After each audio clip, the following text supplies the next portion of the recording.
炎热的夏天，如果你也在寻找美味又不开火的料理，那么这道金枪鱼鸡蛋墨西哥卷饼你一定要学起来。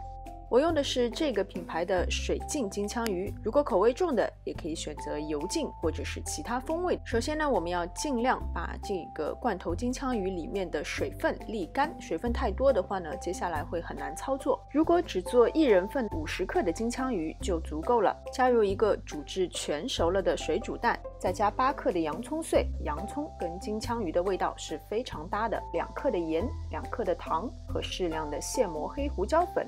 再加入20克的美乃滋，把所有的材料一边捣碎一边拌匀，就可以放在一边备用了。因为我用的这款色拉酱是不含甜味的，所以我前面加了糖。这个是在超市买的现成的墨西哥卷饼，锅里不要放油，用中小火，每一面烘大概20秒的样子。接着呢，就把它放在桌面上，大家仔细看，桌面上我提前铺了一张耐热的食品级的保鲜膜，依次放上生菜、番茄和刚刚调配好的金枪鱼鸡蛋，只要把它们卷起来，再用保鲜膜固定住，好吃的金枪鱼鸡蛋墨西哥卷饼就完成了。关键是它做起来真的是非常的简单，绝对不会让你在厨房大汗淋漓。如果要作为给孩子带去学校的便当，也是非常合适的呢。